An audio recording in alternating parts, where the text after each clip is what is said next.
Okay, so this is really just some practice on like doing different types of things they may ask on the AP test.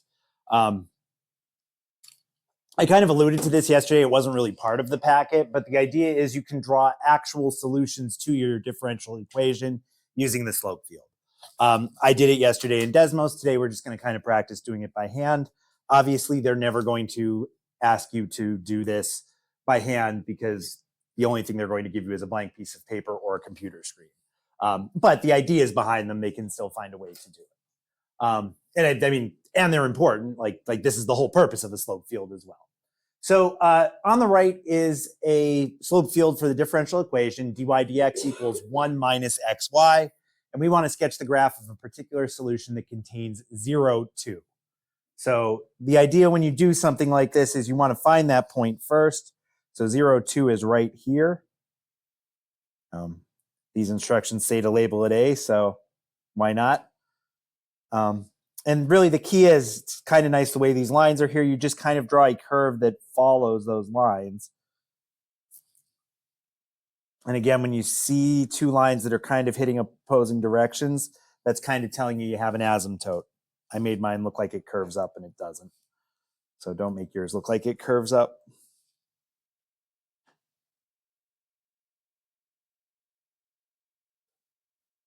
Then you can come back and do the same thing in the other direction.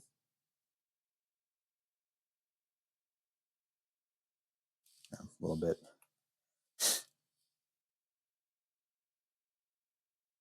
Something like that. The idea being that when you look, between any two lines, you should see that the slope is pretty close to them. When the slopes are steep, usually looking between one and the next, there isn't much of a change. So your line should kind of match that slope. Comes down. Perhaps I should have been a little steeper here to be perfect because that one looks like we're still a little bit steeper there. I probably actually got flat a little too early on that one. But yeah. Same thing with -1, -2. -1, -2.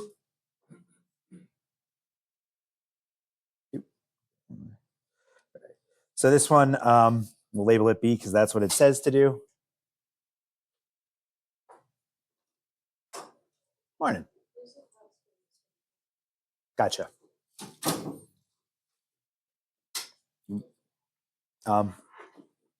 So same deal. We're going to have a slope that's kind of like that to start us off. So we'll go to the right first. Looks like we're going to have a minimum there. Come up still. And then down here is where and we'll asymptote off there. And then coming backwards, kind of the same deal. And asymptote off there.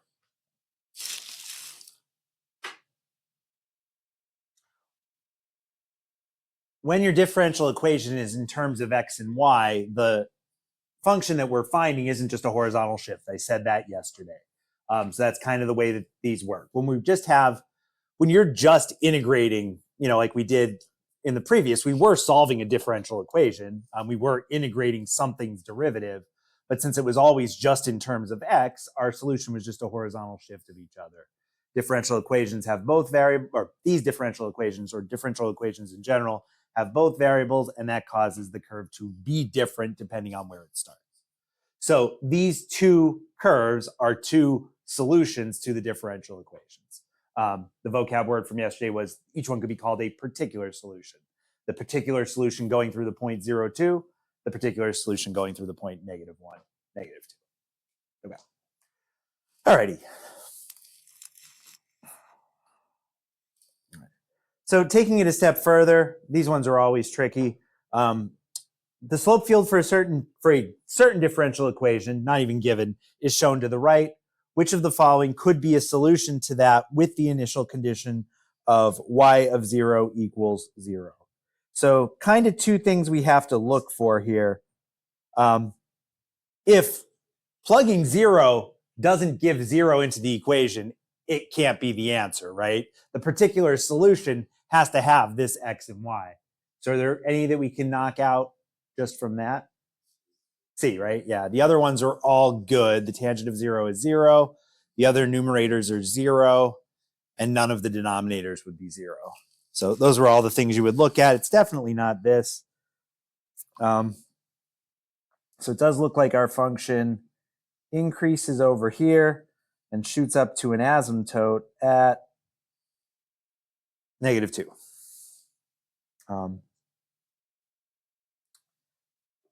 So that actually does, the fact that we have an asymptote at only -2 can help us get rid of something else. Get rid of A for sure. Yep. A would have to asymptote at +2 as well. And then the difference between tangent x and x squared, I think this one kind of comes down to thinking about signs. Looking at x squared over 2 plus x, our curve only exists for numbers bigger than -2, right? We have an asymptote, so our curve stops there. There's nothing to the left of -2. I was thinking derivatives, though. I was thinking the wrong way on that one. I was thinking like slopes. So we actually have the curve here, not the derivative. And that's actually something that sometimes can trick us when we're doing these things. May I have your attention? May I have your attention, please? At this point, our building is going into a hold status. Again, the building is going into a hold status. Everyone, please hold in your room or your area until further notice. No hall traffic, please. Again, the building is going to a hold really? status. Oh, wow. Thank you. Hey, maybe they'll have to cancel period. Huh. And then they came flying behind me. Oh, okay, yeah. Did they come into the campus? Okay. Yeah, they were behind me. Okay. I think the kid was behind me. Interesting. All right. Hey, maybe they'll cancel Panther period. Yeah, I thought last week was the last one. Today is the last one. I could have sworn, I think I just read that today was the last one and thought before 2 weeks ago. Yeah, because we'll be hitting testing and all that stuff coming up. So let's see. Tangent x over 2 plus x versus x squared over 2 plus x. Which is that the graph of?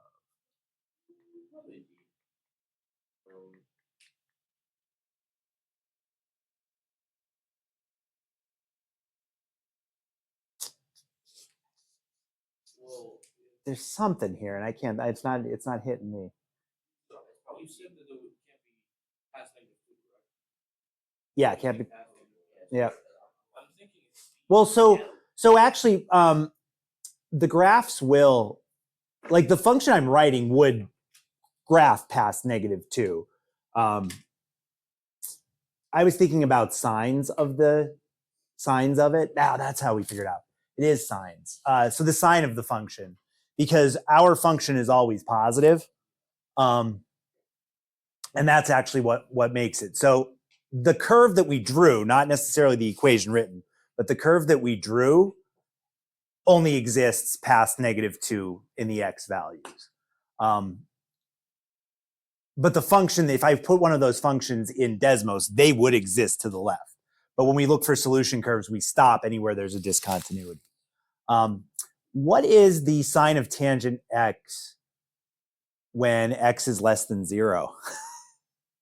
Just slightly less than 0. Negative, right? If you remember we're only thinking about signs. So if you think of cast, right? This tells you what's positive. So this tells you what's positive. They're all positive in the first quadrant. If you go a little bit below 0, you're in the third quadrant. That tells you that only cosine is positive, right? So tangent would be negative. So if I plugged like the y of 0.1, I don't know why I'm writing it on the board, not on my screen. So if I plugged like the y of negative 0.1 in, put that on the board, that would give me something negative on the top and something positive on the bottom, right? Does our curve ever hit a negative value? There we go. That's how we get rid of letter B. Not sure why that's such a tricky example. Like I said, this isn't like, some of my notes are like curated examples that I've thought long and hard about, saying like, yeah, this is the one I want to do. I'm just going with this guy had. So, yep, a little bit of a tricky one. One of the things to be careful though with these for sure is, because I almost did it myself when I started going over it, is identifying whether they're giving you the function or they're giving you the differential equation.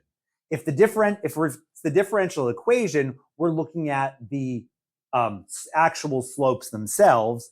If it's the function, we're looking at the function values, right? So that's what I was looking here. This thing never has a negative value. It sure has a negative slope, but it doesn't have a negative value. That's why we were able to get rid of letter B. All right. Let's hope that was the worst of these. Now, number 3.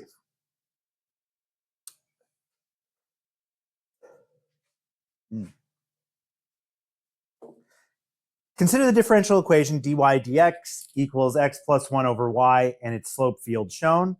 Describe all points in the xy plane for which dy dx is equal to -1. This literally ends up just being an algebra problem. You should be able to see it in the graph. The graph does kind of explain this, but in the end, it's really just an algebra problem. I want dy dx to be -1. So why not plug -1 in for dy dx?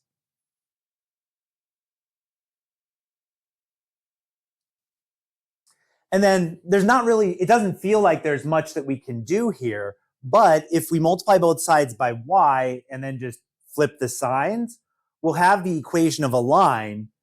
And you'll notice once we have that equation of the line that sure does look like where those slopes are -1. Remember, a slope of -1 would just be a perfect diagonal through those grid lines. So, like I said, I'll multiply both sides by -1. That'll give me -y equals, I don't know why I said equals and wrote y. -y, can't win.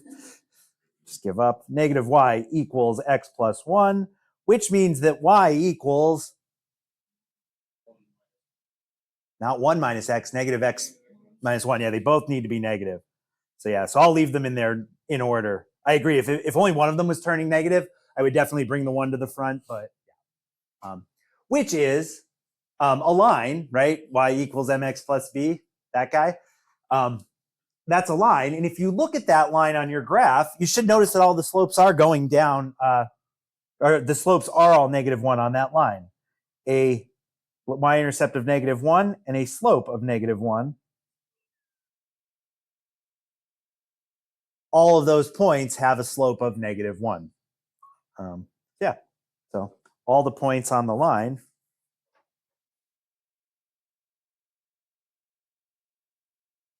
is the answer to that question.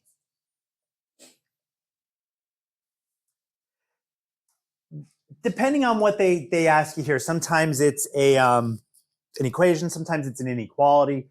If they said where are all the points that are bigger than -1, you might be saying all the points to the above the line, y equals -1, things like that. But you would just kind of have to use the answer there to figure it out. And then again, number 4, kind of in the thought process of these aren't curated examples. I didn't think super hard on them. Explain why this cannot be the slope field for the differential equation dy dt equals -0.3y.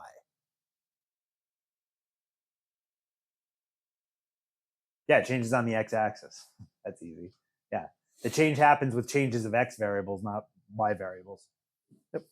So review from what we did yesterday. The slopes change with changes in the x variable, if you want a really nice way of saying it.